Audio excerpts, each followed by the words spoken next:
अस्सलाम वालेकुम दोस्तों, मैं हूं आपका दोस्त आपका भाई जुनैद खान। सदर आरिफ अलवी ने कौमी असम्बली का इजलास तलब करने से साफ इनकार किया है।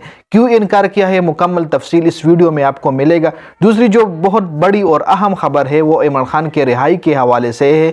इमरान खान के जितने भी केसेस हैं, 3 बड़े केसों में इमरान खान अब तक सज़ा याफ्ता है। इन तीनों केसेस के दरख्वास्त समाअत के लिए मुकर्रर की गई है। इमरान खान कब तक रिहा हो जाएगा, पूरा तफसील आपको इस वीडियो में मिल जाएगा। तो वीडियो खुद भी कंप्लीट देके और अपने दोस्तों के साथ ज़रूर शेयर करें। सबसे पहले सदर आरिफ अलवी की बात करते हैं कि सदर आरिफ अलवी ने कौमी असम्बली का इजलास तलब करने से साफ इनकार कर दिया है कि मैं इजलास तलब नहीं करूंगा। इस पर पीडीएम, इस पर जो पार्टियां अभी पाकिस्तान में हुकूमत बना रही है वो बहुत ज़्यादा गुस्से में भी है, क्योंकि वो सदर आरिफ अलवी को कह रहे हैं कि अगर आपने इजलास तलब नहीं किया तो इसका मतलब आप आइन के खिलाफ जा रहे हैं। अब इन लोगों को आइन याद आ गया। इससे पहले जितने भी केसेस हुए, जितने भी वाक़ये हुए, इन लोगों को आइन याद नहीं था। अब सदर आरिफ अलवी ने एक अहम बात की है कि इस वजह से मैं एक ठोस सबूत भी पेश किया है, एक ठोस वजह भी पेश किया है कि इस वजह से मैं कौमी असम्बली का इजलास तलब नहीं कर सकता। सदर आरिफ अलवी ने 2 टोक अल्फाज में कह दिया है कि मैं कौमी असम्बली का इजलास इसलिए तलब नहीं कर सकता कि जितनी भी पार्टियां हैं उन पार्टियों को अभी मखसूस नशस्तें नहीं मिली है। सिर्फ आप लोगों को मखसूस नशस्तें मिली है, बाकी पीटीआई को अभी तक मखसूस नशस्तें नहीं मिली है। पीटीआई को मखसूस नशस्तें इसलिए मिलेंगे क्योंकि पीटीआई ने सुन्नी इत्तेहाद कौंसिल के साथ उन लोगों ने इत्तेहाद किया है। तो सुन्नी इत्तेहाद कौंसिल को अभी तक मखसूस नशस्तें नहीं मिली है। जो कौमी असम्बली का इजलास होता है इसका सारा इख्तियार सदर के साथ होता है।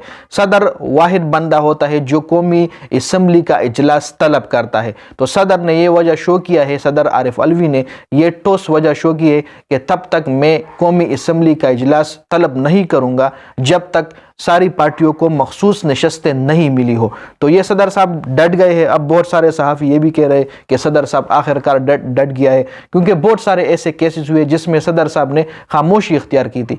चूँकि इलेक्शन जब असम्बलियाँ तहलील होती है तो ठीक 90 दिनों बाद इलेक्शन होता है, लेकिन पाकिस्तान में जो अब 8 फरवरी का इलेक्शन हुआ है वो भी 90 दिनों बाद नहीं हुआ है। तो ये जो पीडीएम वाला है, ये जो इमरान खान के मुखालिफिन है, पीडीएम जितनी भी पार्टियाँ हैं, उन लोगों को उस वक्त आइन याद नहीं था। अभी कह रहे कि आइन के खिलाफ सदर जा रहा है, ये है वो है, बहुत सारी बातें कर रहे हैं। अब आते हैं इमरान खान की तरफ के इमरान खान के केसेस की, जितने भी केसेस हैं, 3 बड़े केसेस है, तोशाखाना केस है, साइफर केस है और इद्दत निकाह केस है। इन तीनों केसेस में इमरान खान सजा याफ्ता है।